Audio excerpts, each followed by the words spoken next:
Hey, it's Sparky, Fifer, 1250 a.m. The Fan, beautiful Milwaukee, Wisconsin. Time for another edition of the Spare Time Bowling Show, baby. Joining us in studio is our guy, Dwight Albrecht. You can follow him on Twitter at Dewey300.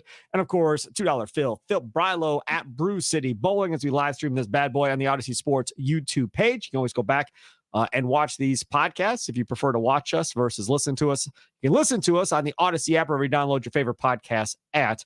And before we get into a lot of different things, talk about Boog winning the PBA Delaware Classic, talk a little bit about the transaction window being opening for the PBA Elite League. And if we have time, we'll get to the All-Star weekend that we meant to talk about last weekend, but ran out of time and no guarantees we'll get to today, but we'll try. Before we get to all that, I want to do a little self-promotion, if you don't mind, gentlemen. Bringing back local sports talk radio to 1250 a.m. The Fan is what we are doing. And we already had our first show, and our second show is coming up tonight, Wednesday, as we record this. And what show is that? It is the Potawatomi Sportsbook Pro Hoops postgame show after each and every Milwaukee Bucks game. The rest of the regular season through the postseason, after the final buzzer, you turn on 1250 a.m. The Fan, or you can stream us live on the Odyssey app, and you'll find yours truly hosting that show, taking calls, reading tweets, getting a reaction from the players and the coaches, playing highlights, all that fun stuff that we did for whatever it was, 16, 17 years. Back at it, doing it again after games, and could not be more excited to be back on the radio instead of just doing podcasts like I've been doing. Podcasts are cool, but you don't get the immediate reaction of callers and stuff. And that is something that I really, really missed, Phil. So if we go live with Spare Time again, like we used to, we'll take calls? Never. No. Not on that show. Well, and we had talked about that during the Boog segment because, wow, did social media just, wow. Yeah, it was insane. Yeah. But, I unfortunately, I had some stuff going on tonight. Didn't get to hear the show live, and but I'm looking forward to the next one later in the week. So. Yeah, so you're not going to hear the other ones either. You'll be sleeping. I mean, we're on a West Coast trip now. The Bucks are a 4-game trip. So the first one is in Golden State tonight, 9:00 tip. So we'll be on from I'll be up. Yeah, Dwight will be getting home. So 11:30 p.m. to 1 a.m. And then Friday night, same thing against the Lakers. Sunday afternoon game, which is nice. 2:00 start for that one against the Clippers. So a majority will be able to hear that. But if you miss it, you can always go to 1250 a.m. The Fan. .com or the Odyssey app, and you listen to it the very next day if you miss the show at night. All right, let's get into it. Talking about the PBA Delaware Classic. I will firmly admit that when you saw the lineup, you're like, ooh, well, I mean, Tackett's on the show and so forth, but maybe lacking the star power that you want. But again, it's not something that you can absolutely control one way or the other, Phil, obviously, because it's bowling. Whoever makes the show makes the show. Right. And especially with that format during the week, it was best of 7 match play once they got to the top 24. So some of the guys had to get through, a couple rounds of match play in order to get to the show. Some guys had to get through 3 rounds. So that's always the wild card there, those best of 7 match play rounds. And they touched on it a little bit during the commentary about how some guys would like give up a game during the match play to know they can, develop the lane a little bit more. And that kind of showed a big difference between what actually happened during the week and what actually happened on TV, because TV was just train wrecked. The left lane train wrecked. I mean, to be specific, it was the left lane that absolutely fell apart during the course of the TV show more, because they were able to still bowl decently on the right lane, but the left lane created the bigger problems. Yeah, and that house is known for early friction. I've seen some stuff over the years when there were some extra frame events we covered when I was at Extra Frame, and we had some latent, step ladder things like Marshall Kent basically lofting 30 feet, but straight out on the lane, like straight out over second arrow to try to get control of the lane. And Tom Doherty putting his thumb in the ball to take revs off, and Anthony Simonson going to a backup. So, you were just waiting for the one guy to just do something so unique and so different that he could have really changed what was happening on the lanes or changed what was happening for him personally on the lanes. And surprisingly, we just never saw it. They just kept trying to move farther left or loft it farther down the lane. But every time they lofted it farther down the lane, it almost like it started hooking in the air.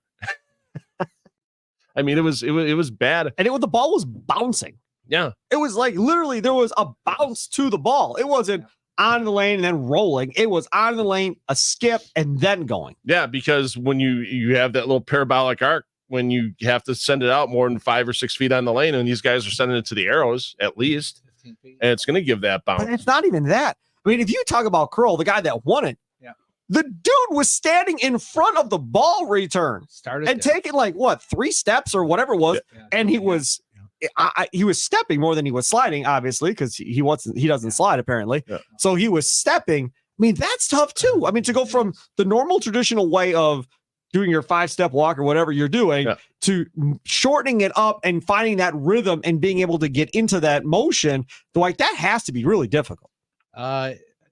When I watch him bowl, it's going to tear up your left hip. It's going to tear up your left knee. You got to be able to slide, to take the pressure off of the body. So, but to be young, a lot of social media comments after the show, why no one wanted to try outside with the ball, why these pros have ultimate balls to go to and no one went to a weaker reactive. Brunswick made 4 out of the 5 staffers on the show. Brunswick makes weak reactives. Why didn't anyone, Phil, go to a weak reactive like a Brunswick Rhino or a Twist or a Vive? No idea why it's with their big hooking ball and kept moving in to get the angle down lane, because when the ball's using that much friction in the front part of the lane, you need something that's still going to have continuation on the back. And unless you have a very strong bowling ball, you're going to lose that continuation. So I think the guys, if they would have switched the weaker bowling balls, you probably would have seen a lot of plaque 10s and maybe even some 5 and 5/7s kind of combinations. I can agree with not seeing urethane. Urethane's not going to be a choice for that. Right. But I could also see a weak reactive working in that case rather than, sure, you could have left the plaque 10, but it would have been better than a big 4 going through the nose. Or Krol getting all the crossovers. That doesn't look good on TV either. It was funny, though. Strike is a strike.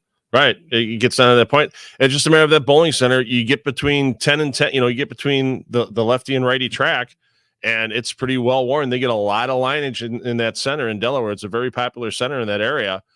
And next thing, they put a long pattern out. So that kind of takes everything outside of 7 out of play. Yep. Like I said, in years past, I've seen guys go to extreme measures.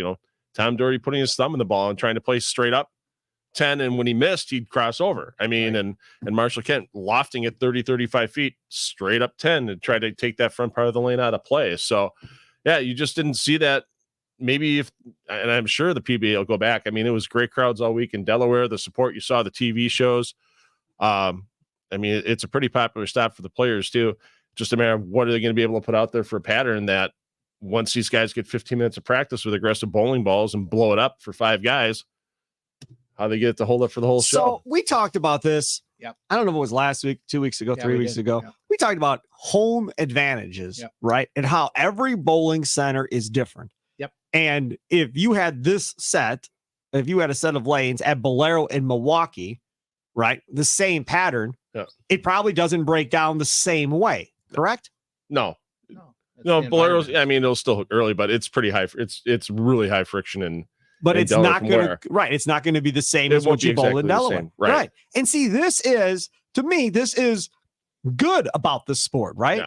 The variety. But what needs to be said more, maybe, is how different these bowling centers are and the strengths and weaknesses of the bowling center that you're at. Now, listen, the owner has to be on board with this. Obviously, if you're going to, I don't want to say you degrade them, but look, in this bowling center, this is what it's known for. Next year, if you go back to Delaware, you should make mention of how that lane absolutely self-destructed and how players are aware coming into this one of, okay, we know what happened on TV last year. We're more prepared this year to adjust if it happens again, right? Just like, if a football team, has a bad experience and plays really bad against the defense or whatever else, the next time they go play them, they're talking about that's not going to happen again, right? We're going to have an answer. For instance, I'm going to use, because we're in Wisconsin, Jordan Love.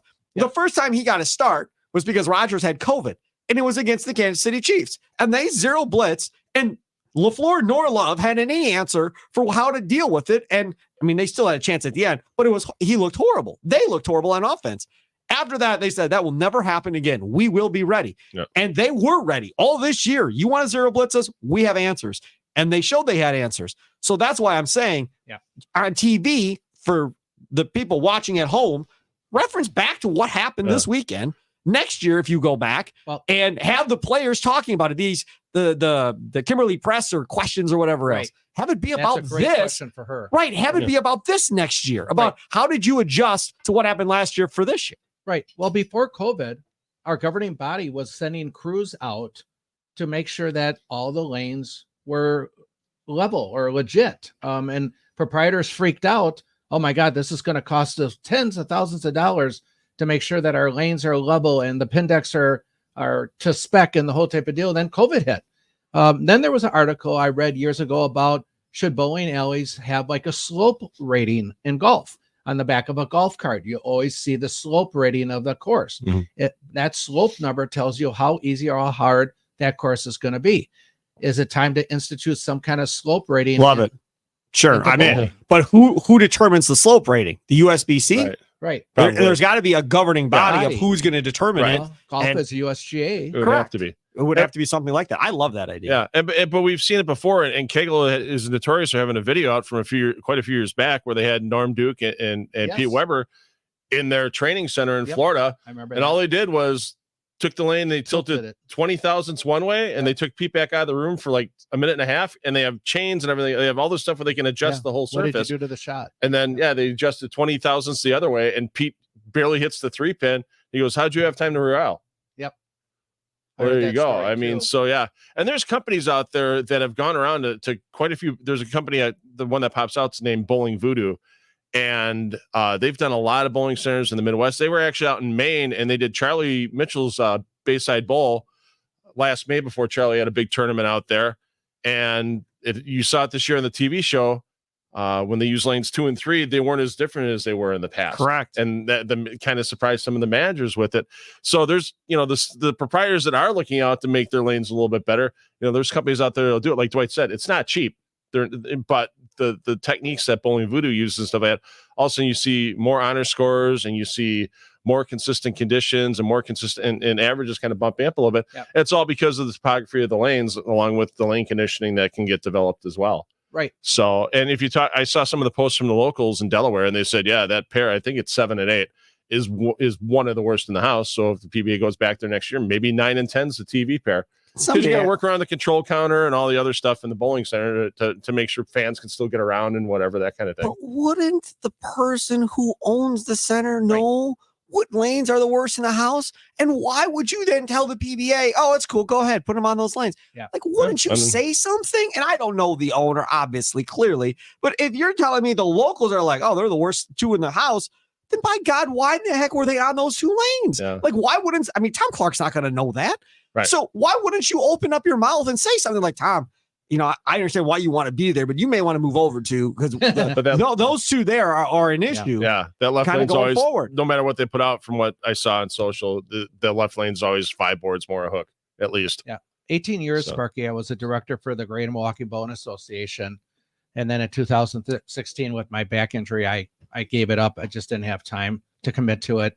But my wife is on the board, and we ended up getting a letter in the mail in 2019. And she gave it to me and said, you better talk to the owner or the mechanic at New Berlin. And that letter in 2019, a year before COVID, was that our governing body was sending out crews across the United States to make sure that the specs of every house was the same. And then I guess the proprietor had 30 days to correct it. Otherwise, they lose their certification. So if the house loses its certification, someone shoots an honor score, they don't get they don't get a rating, they don't get recognized for that honor score. And then COVID hit. I haven't heard anything that it started back up since. And so maybe Murphy was headed toward the right direction with that and trying to at least get more of the centers. I know there's a lot of proprietors. I showed the letter to our mechanic. He goes, oh, great. When are they coming? Yeah. Because it's financial. It's going to be a big financial hit. Yeah, no doubt. Right. But again, it keeps everybody honest, and it forces everybody. It forces everybody to do the uptake and the upkeep that is necessary to keep these bowling centers at a higher level versus letting things kind of get away from them, not wanting to spend the money, wanting to keep the money for themselves and not fix what needs to be fixed. How many foul lights actually work in Milwaukee? Here we go again with that. Well, that's just one of the examples. Not many. How many absolutely work? Because most of these bowling centers don't care. No. Who cares if that works or not? I don't really care. That's the type of stuff. And when you get to that point of not caring, then maybe it's time to sell. And that's just kind of where we are. Now, there's a difference. It's, I don't have the money. Okay. Or, nah, I don't want to spend the money on that. I'm going to spend the money on something else, or I'll bring home a larger paycheck, or whatever the case may be. And I don't think any of these bowling alley owners necessarily are getting wealthy by any stretch of the imagination owning a bowling center. So I want to make sure I understand, what we're talking about here. They're not getting, wealthy. They're not living in gigantic mansions because they own a bowling center. Right. It is a fight and a struggle to make money, and you have to be smart about how you go about it. Now, bowling, having Charlie, maybe he is in a mansion, but everybody else, it's a struggle, and you've got to be smart about how you do things. And we talked about that with the stream machines with Stefan from Foxview, and the savings he's going to have with those stream machines just in electricity long term. Right. Yeah. So brilliant, smart. Yeah, absolutely. So, since that show, unbelievable amount of people coming in the shop talking about the stream machines at Fox and how they're pulling out. And I got to set them straight. Like, you guys, you're missing it. Yeah. I said, if you guys pull out, there's going to be teams that want to come in to try them. Yeah. So we're all going down to sunset. Well, I hate to tell you, this is just the start of things to come. They're all going to end up this way. Right. Exactly. It'll probably be 10 years, 15 and years, then I but bring it'll up get your there. comment about your idea to Stefan. Well, why don't you go in over the summer, join a league for the summer, bowl a few weeks, Correct. And give them a test before you go and make your final Correct. decision. Yeah. Yes, that's what they should do. EJ Tackett already has people testing on 6. He's got 6 lanes in his 22-lane center. Already switched over to the strings, and he invites his league bowlers to come in and bowl a couple of games. Absolutely. Nobody's left. Nobody's threatened to leave after they've bowled on him. Yeah, it's amazing how many bowlers I have to talk off the cliff. Yeah. Yes. Yeah, you guys, you're just not getting it. Right. So we've survived other things. We'll survive strain pins. Yeah. Yep. I still worry about the reaction nationally when this hits TV, if it ever hits TV. That's my reaction. When you get the talking heads on TV, just going, what in the heck is going on? By the time the PBA lets it hit TV, it's going to have to be in at least half the centers in the country, where most people are already bowling on it, and it's not as big of a deal. Right. Yeah, I agree. I can't say it's a definite game plan, but that's what it kind of seems like. Yeah. Again, my answer was the Anthony Simonson comment. Anthony Simonson is probably one of the most critique guys on the PBA. He's always in. He's always vocal. Yeah. Yeah. Tom Clark's ear. Yeah. And I said, Anthony Simonson went on record and said that he could not tell the difference between stream machines and free fall pins. Yep. So when you got a guy like that making that comment, you got to take it, to heart. Right. Yeah, I totally agree. All right. Take a quick time out. Come back. We're not going to have time to talk about anything on this show because, as usual, we go all over the place. I do want to talk about the Delaware Classic a little bit, but I want to talk specifically about this article on the PBA.com website, talking about the journey that Krol took to get to the TV final and the whole deal and everything that goes along with it. We've talked about some of the stuff in the past. We'll do that next here on the Spare Time Bowling Show. Hey, it's Sparky, Fifer, 1250 AM The Fan. Follow me on Twitter at Sparky Radio. You can follow Dwight Albrecht from the Spare Time Pro Shop in New Berlin at Dewey 300. And, of course, Phil Brylow at Brew City Bowling, $2 Phil, as you know him. We're going to talk about the Delaware Classic here. And, again, David Boog Krol, he ends up winning this thing. But this article on the PBA website from Nolan Hughes is really well done. Krol drove 16 hours from his home near Springfield, Missouri to Middletown.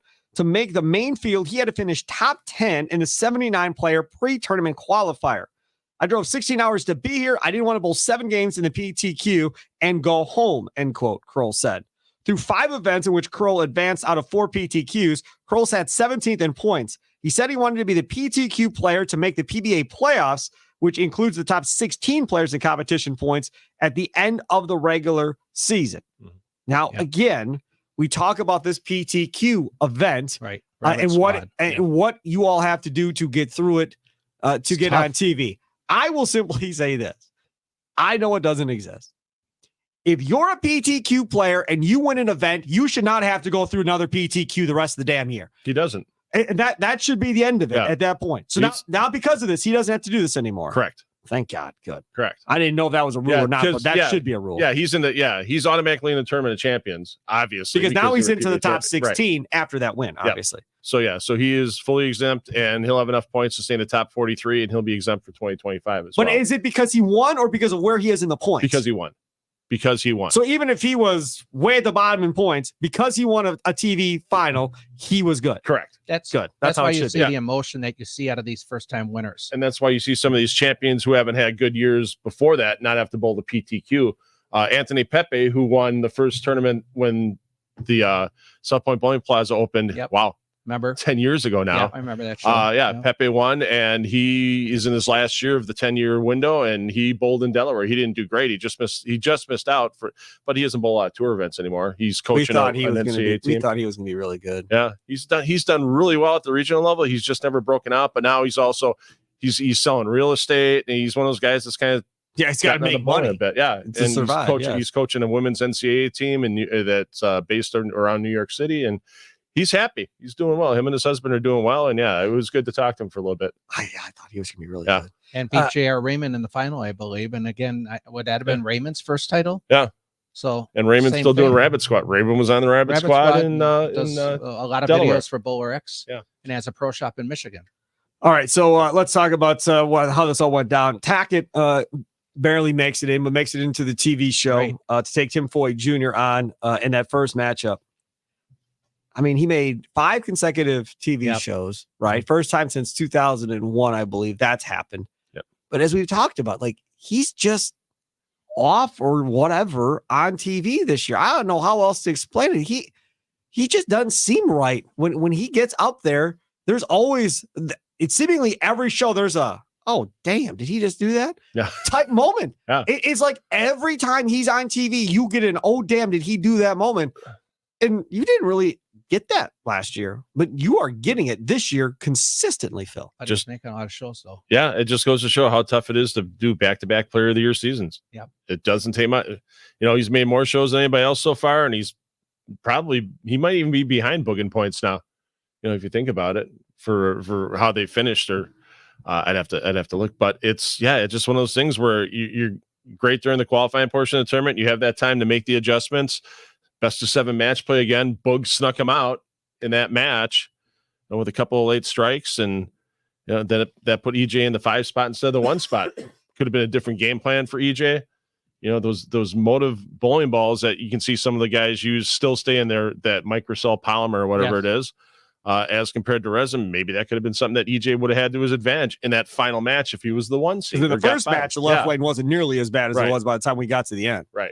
By far. I mean, he had the best lane conditions that he was going to have that whole tournament. But I mean, Foy, I don't think most people watching TV knew who the hell Tim Foy Jr. was at that moment in time, but they knew who EJ Tackett was. So again, you're watching. My question is, and again, I would love to know this. Yep. Jeff Regals, I'm looking at you. When Tackett gets eliminated, how many people went away and didn't come back?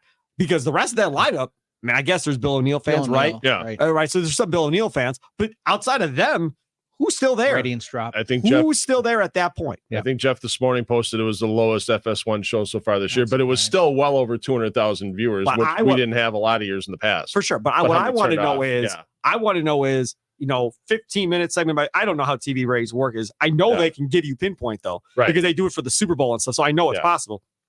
But I'd like to know the breakdown of, okay, at the start, it was this. A half hour in, it went to this. Yep. And then, 45 minutes in, it went into this. Yeah. That's kind of what I'd be interested in seeing as far as, are we right that when the star goes away and there's no stars left, do people turn it off? Yeah. Or did that show hold even when Tackett left? Wow, we got to get Jeff Regals back on. I would like to know that. Because my assumption is people turned it off. When Tackett lost, it was over. Yeah. Well, not me. But you're a big like us. That's why we do the podcast. Right. Yeah. But a bigger story, and again, this is for Phil, and hopefully he'll know the answer. When was the last time that we didn't see a Storm staffer on TV? Earlier this year. I think it was Illinois. I don't think there were any. It was one of the events earlier this year where there were no Storm Rotogrip Niner Global players on the show. There was one. It's whichever one. It was one of the 2 after Wichita. But it's 4 Brunswicks, 1 motive. That I thought was a huge story. We talk about this in NASCAR all the time with the competition between manufacturers and the whole type of deal. But I thought that was a big story. 4 Brunswick guys, 1 motive. Storm was dominant for years. Dominant.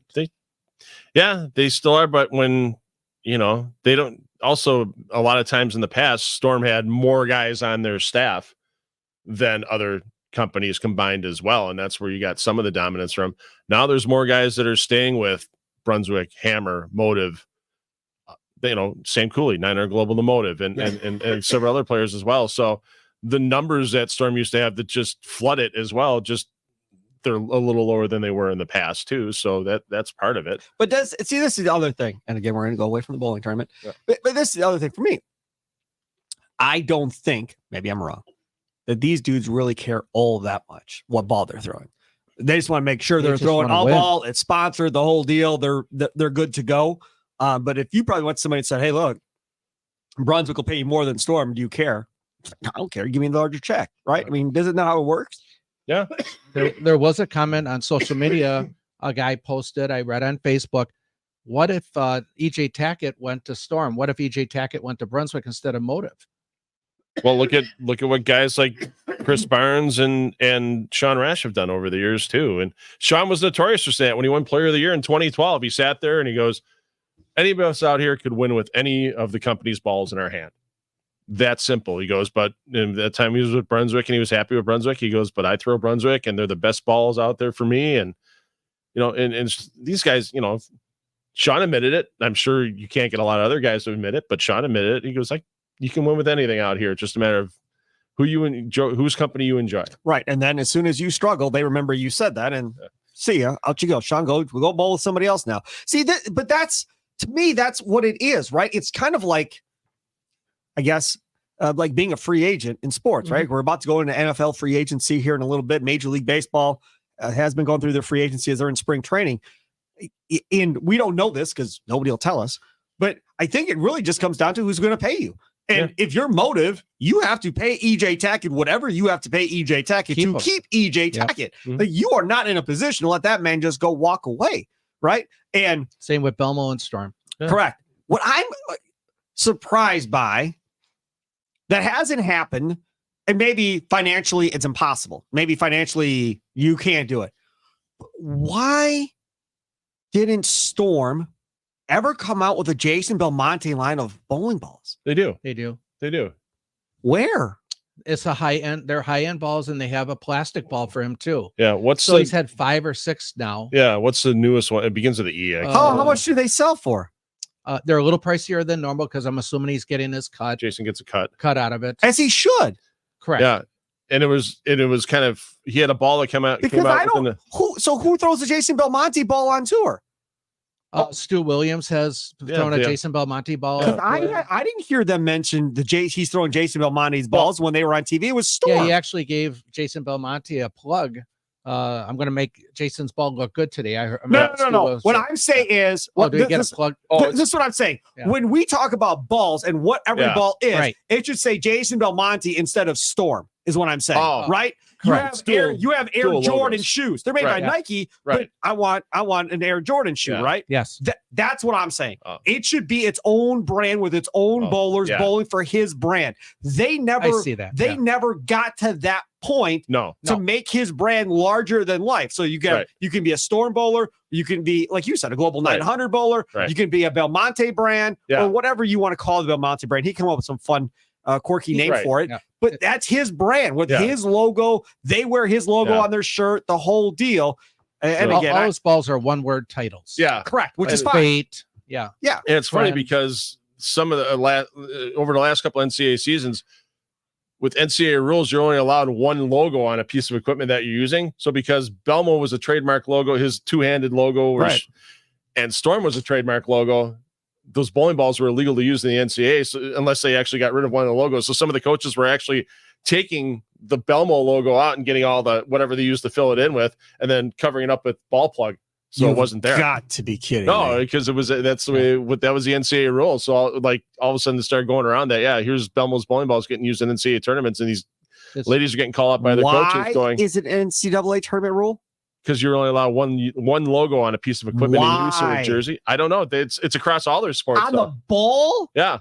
People were sponsoring bowling balls. Well, no, they were just using the Pepsi was on a ball and they didn't want that to be a thing. No, this was Belmo, just Storm and Belmo. No. My point is on a bowl. I get the shirt. Yeah. Fine. Yeah. On a bowling ball, who was putting a sponsor logo on a bowling ball that they thought it was going to be an issue? It was the Belmo logo that was the issue. No, Phil, listen. Yeah. I'm asking you, why did it become a rule for a bowling ball that you can only have one logo on a bowling ball? Who was making money off of a bowling ball with a sponsor logo that you had to come up with a rule that says you can only have 2 logos on a bowling ball? I think it's just the rule across NCAA sports. So, like you said, you only get one logo on a jersey. I get the jersey. Yeah. I'm saying But on a ball, goes across. whoever put a sponsor logo on a ball. My guess is nobody. I've never even seen a PBA bowler do it. Right. It's not a bad idea. Right. But I've never even seen a PBA bowler do it. Yeah. Like that is the dumbest thing I've ever heard of in my life. And I've heard a lot of dumb things. Yeah. The jersey thing, I get, right? Mm-hmm. But now with NIL, Yeah. you can't have that. Right. If these kids can make money by putting Pepsi on their jersey, you got to let them put Pepsi on their jersey if they can make some money. Or Dave's Auto Shop, whatever. If that gets that kid $500 that he didn't have before through NIL money, then let him have it. Like that's so stupid. I don't agree with that at all. And then having to scrub off a logo or whatever. Right. When it's not a sponsor, that's so dumb. This latest one is the Journey. Journey. Okay. Yeah. Yeah. But again, it should, all I'm saying is it should be its own brand. Yes. Right. I mean, he's that guy. And furthermore, I'll take it to another level because I'm on the make Pete Weber everything in bowling right now. They should make a brand for him, man. For him too. Right. Make a brand for him. Let him come up with the names. Let him come up with how he wants the ball to be different than everybody else. Weber. Let him be a part of it, right? Yeah. I mean, my God, the guy's got a huge brand. And you can continue making balls for him after he's gone. You can still continue that line. I just it's a PDW collection. Yes, correct. Yes. Right. And then when it's up on TV, he's throwing the PDW collection today. And then you have the whatever. You could have one strike ball be who do you think you are? And the other one could be the spherical ball could be I am. Yes. See? Oh my God. Literally. There we go. It took Dwight 2 minutes to come up with that. What are y'all Tyler doing Jensen out there? from Storm, send the checks to Dwight Albrecht here of Spare Time Pro Shop in New Berlin, Wisconsin. Seriously, like it just makes so much sense to take it to that next level, whatever the case may be. I don't even know how the hell we got to that topic, but either way, welcome into the Spare Time Bowling Show. Okay, we'll take another quick timeout. We will actually talk about the scores from this match. We have to talk about the scores of the match. That's what we do on this show, and we have not talked about anything we said we were going to talk about. All right, so that's next year on the Spare Time Bowling Show. Hey, it's Sparky Fifer, 1250 AM The Fan. Check me out on Twitter at Sparky Radio, 1250 AMTheFan.com for all the interviews. And now the post-game podcast after Bucks games. Those are also on that page as well. Also on the Odyssey app where you download this podcast or wherever you download your favorite podcast at. Also on the Odyssey Sports YouTube page where these videos live. Dwight Albrecht, Spare Time Pro Shop in New Berlin. Follow him at Dewey300 on Twitter. $2 Phil. Follow him at Brew City Bowling on Twitter. So Tim Foy Jr. defeats EJ Tackett 244-209. We talked about that. Not really the match, but that's what happened. Bill O'Neill now waits on deck. He takes on Tim Foy Jr. What happened to Tim Foy Jr., y'all, in that match against Bill O'Neill, shooting 184? Left lane. Yep. Pattern change, indecision on what ball to move to. And those guys were talking. Dino Castile said, we're going to make a ball change and never happened. He was really good on, by the way. Yeah. I enjoyed listening to him talk. Yes. Yeah. It was, it's just one of those things where you got 10 shots and, and you just game goes by fast. You just didn't make the decision quick enough, stuck with the game plan. But see, that's it. Still a chance to win, stepping up. And I want to go back to something here because I think I'm right on this. Tell me if I'm wrong. The bowler has to make the decision. The ball rep can suggest it, but he can't demand you change a damn ball. Right. So you have to make the decision. I mean, Dino can be like, you might want to consider doing this here sometime soon. Yeah. And he might be like, no, I'm good. Like, I'll figure this out with what I got. I know I can make this work. And then it doesn't work and you lose. That's not on Dino for suggesting it. You took too long to figure out what you should do. And then it was over, Dwight. It's your job. It's the bowler's job. At the end of the day, he has to be the one to live with his decision. Right or wrong. No doubt. And the Bill O'Neill story was great too. Family walks in as the show is starting and sits down. They drove hours and hours to get here once he made the TV show and made it just in time to see him on TV. So once I saw that, I was like, wow, it'd be cool if he wins it now. His son looks so much like wearing the same jersey as his dad was wearing. Yeah. Oh my God. Yeah. Mini me sitting in the crowd. No doubt. It was. And then the other story I thought was cute was showing Tim when he was a little boy for Parker's. Oh, that was hilarious. Yeah, and then he's got to try to get his emotions back because he's laughing because they showed it in the arena. He's laughing and he's a lot of self-talk. Okay, now forget about that. Now get back into the shot here. he started laughing and shaking. It's like, man, you didn't have to do that, man. Because everybody else was doing it. And I hope they reset the shot clock for him before that, Right. too. Like, the crowd's still laughing. You better reset that shot clock. Yeah. And Parker going, come on, Timmy. Good shot, Timmy. Right. I mean, he was his cheerleader the whole time. Right. That is such a cool story. Giving back. No doubt. And that was, what was that, 97? 97. Yeah, 97, I think California, it was. Yeah, that was wild. But those are great stories. That's what gets people talking. Yep. Okay, so then next up, Bill O'Neill takes care of Tim Foy Jr. And then Bill O'Neill runs into David Krol. I'll be honest, I don't know David Krol. So I was like, okay, well, Bill O'Neill's going to go win this thing now. Because Kayako was there at the end, but I'm still gonna roll with the guy that I think Bill O'Neill's gonna be able to get it done. He's been bowling well this year, coming off that back issue last year. Been on TV a couple of times. The experience factor, family drives all night or whatever to get there. This is gonna be the Bill O'Neill win here at the end. And David Krol, no. But that thing went to a roll off at the end. Guys, did you feel bad for Bill O'Neill? Because I personally think David Krol felt bad for Bill O'Neill by the time that match was done. He crossed over several times. 3 times or 4 times in that match. And the one strike he carried, I don't think he barely nicked the head pin and got it to mix up in order to get the strike. Splasher to the right. Yep. Yeah. 3 different times I think he apologized. It's that wooden rule out on the tour, I mean, a crossover is a crossover, but, I thought he was very gracious. He was very gracious with Bill O'Neill at the beginning of the match, giving him prompts for keeping his head into the game. Yeah. So I can guarantee you O'Neill was not very happy at the end of the show for losing the way he did with all the crossovers. But it's just one of those things where it's survival. Right. It's not even of the fittest. It's just survival. Yes. And just getting out there and all of a sudden, you're to the left of where the left-handed belly part of the pattern is, so you're landing in dead flat, and then it's ripped away. Yeah, and it's just a matter of who can reasonably find something to tickle a head pin. Randy Peterson talked about that hook and set shot for O'Neill. Yeah, and that's not the first time that happened. There was a match with Pete Weber versus Belmo, and Pete Weber was playing that hook and set match shot. I call it rollout. Where the ball quits before it hits the pins. You could leave a lot of weak 10s like that, but I my feelings at the end of the day was if O'Neill got past that match, he wins the whole show. At some point, somebody should have came up with what you just said, because it was really good. It should have been called the Krol crossover. The Krol crossover strikes again. The Krol crossover strikes again. It could be a whole little gimmick that he could have just kept saying over and over again. Yeah, a type deal. And yes, you feel guilty. I always called it a Brooklyn strike. Yes. But I mean, if that doesn't happen, you lose. So do you want to win that way, or do you want to go home because you don't want to win that way? I mean, I get feeling bad and all that, but whatever. There is some luck involved with bowling, whether you want to admit to it or not.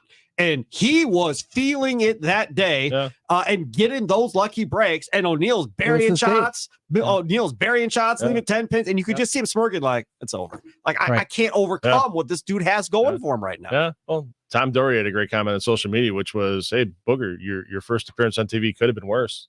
Funny guy. Yeah, but it was life-changing for him. But it's true. It's like, he got some breaks. He's a household name now. He made big enough mistakes where the mistakes got strikes. If he would have made smaller mistakes, he would have went through the nose. Yeah. Right. He's not a household name, by the way. Dwight. No, nobody. I goof around. I goof around sometimes with 2 wrongs don't make a right, but 3 wrongs can make a strike, and we saw that a whole ton of times with Boog. And once again, trademarked by $2 Phil Enterprises. Please get written permission before using that.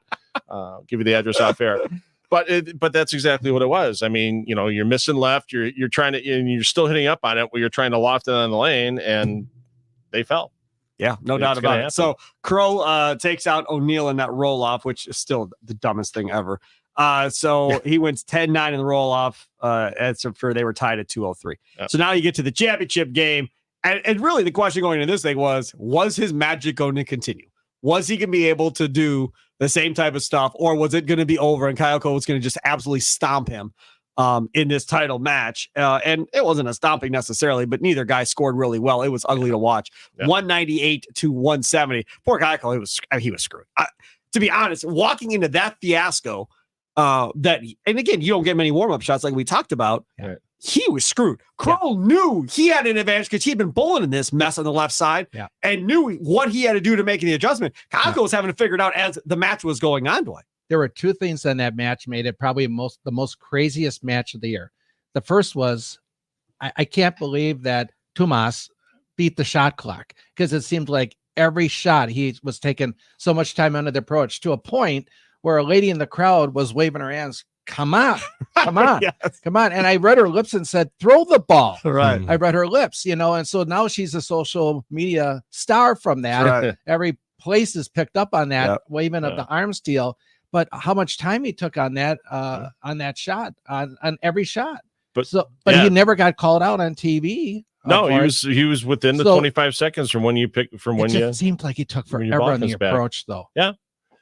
It just goes to show how quick some of these guys actually are out there, and he's got his mental checklist, and it's no different than when he's bowling qualifying or bowling anything. Yeah, I can guarantee you that the pair that Calco's on is one of the last pairs done on that block by a frame or two. It's not a ton of time, but that's a mental process he had since he's come out here. So it's like a starting pitcher.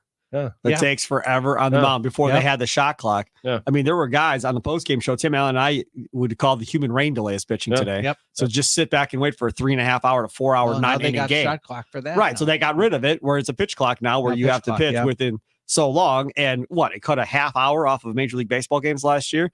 And once the pitchers adapted and the hitters adapted, no complaints.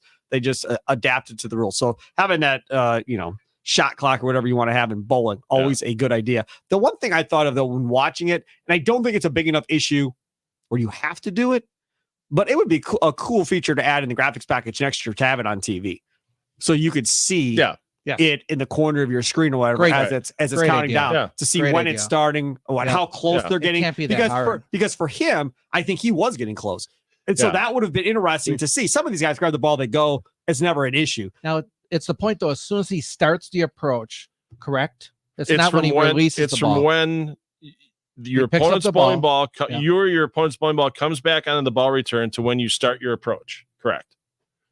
So for the 25 seconds. Because it used to be when you released the ball. And they changed that. They changed that this year to when you start your approach. I have one other thing to say before we wrap this up. I'm sorry we didn't get to the other topics we talked about at the beginning, but this is how we do things. I have been complaining about John Fanta as play-by-play. I got some good news for you then. I have good news too. I was going to make a comment about how long Tom Clark's going to keep him. Okay, so I finally had enough on Twitter. And I went on Twitter when I was watching this, and I said, I really miss Rob Stone on PBA Tour. Rob tweeted back at me and said, soon, Steve, soon. So that means they still got him under contract. And we're going to get some Rob Stone. That this is not a long-term thing with Fanta necessarily being all of them. So we're going to, he didn't say when, but he said soon. Soon, Steve, soon. So he responded to me because he knows how emotional I get about him. Breaking news here. So fine. So I'm happy and excited about we get Rob Stone at some point here. Thank God. Some breaking news for you. This weekend, they're taping the All-Star weekend. It'll air next weekend on Fox. Dave Lamont's out there. That's good. Lamont's doing all 3 shows. I prefer Dave Lamont, yes. And then I believe Lamont is also going to be doing the Masters, which is the next telecast after that. Good. And then we get into the World Series of Bowling. Not sure who's going to be there, but I think Rob responded to somebody else on your thread that he was going to be in Akron for the Tournament of Champions. So and what a way! I mean, that's a way to wrap up the year. If you're going to have the TOC wrapping up the PBA main part of the season for TV, Rob Stone there, TOC, all the history inside of AMF Riviera. That's the way to do it. Nice to have Rob Stone for all of these. Yeah. This is my thing, and I've said it before about Fanta. I don't think it's getting better. To me, my concern is, and I said it last week, and I'm going to say it again. Their chemistry sucks. Yes. It's horrible. Yeah. And again this week, he's trying to be funny, and Peterson just ignores him and goes off and does something else. Yeah. Dave Lamont, they get each other. They connect. Right. There's chemistry when they're together. Yeah. Their sense of humors mesh together. Yeah. Right. And I don't know why it doesn't work, but it's not going to work for everybody. Not everybody gets along with the person they work with. Not everybody has the same sense of humor with the person they work with, right? Yeah. So it is what it is.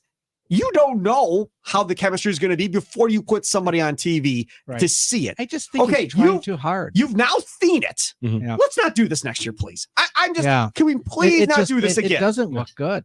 I think he's trying too hard. The whole Shank Shaw redemption quote. Correct. At the end of the match, for the title match, he talked about No, I'm not eating in. I picked up groceries at the grocery store. Yeah. What was that all about? Yeah, that's all of his stuff with the carry and all this stuff, and the messenger coming across. Again, that's him, his sense of humor, trying to be funny. Okay, so again, he does college basketball, so he has a lot of those one-liners because everybody at this point wants to be Gus Johnson. Right. I'm not a Gus Johnson fan necessarily, but everybody wants to be Gus Johnson, yelling loud catchphrases. That's who everybody is looking to try to be and separate themselves, and that's fine. Right. But if you're going to do that, the guy with you must react to whatever it is. Yeah, Randy's not bought in on If it's him at funny, then he has to laugh. I'm like, go on. He ain't. He's ignoring them and being very clear that I am not with this dude. I'm here to be the analyst, and that's what I'm going to do. And Randy, that's cool. I got no problem with you. I'm just saying this doesn't work. Like, we don't need to see this next year, Tom. If you're listening, I'm done with watching this experiment. It doesn't work. It was funny because last year, Fanta's first show was out in New Jersey, and I was out there for the Players Championship, and it seemed like they got along just great. Right? I mean, the chemistry in the booth seemed really good with Fanta and Randy and everything like that. So I don't know what happened during the offseason because Fanta did one show there, and he did a show in one of the team shows in Portland, one of the Elite League shows in Portland, and it seemed like it was really good between the two of them, and it was really good commentary when I watched it on air later on after I was out of the building. It's all over. I'm done with this. The honeymoon's over. I'm done. I am the 7-year itch. Right. I am done with this. 7-show itch. Yeah, there you go. Find somebody else. I put Lamont back full time doing it. I don't care. Yeah. That's fine. That's if Rob is too busy, and God knows he's busy. Yeah. If Rob is too busy, then fine. Just come on, please. I've had my fill of watching him. Yeah. Okay. There you go. Another fun, entertaining spare time bowling show. I had no idea we were going to talk about anything we talked about. I knew we were going to talk about the tournament. I knew I wanted to talk about Rob Stone. We wanted to get the transaction portal being open to March 14th for the Elite League. Phil had a bunch of good stuff. Not going to get to that. Only pick I think is going to happen, I think for sure, if Zach Wilkins is available for the New Jersey Kingpins, because he was a substitute for him in Delaware. Kyle Sherman's got an injury. I think they drop Kyle Sherman. I think they pick up Zach. Makes sense. That's a good. That one I think for sure. Yeah, that makes sense. So he's Phil Brylow. He's Dwight Albrecht. See Sparky Fifer here. Enjoy the rest of your day. Thanks to listening to the Spare Time Bowling Show. And there is hope. Rob Stone is coming back. Yeah!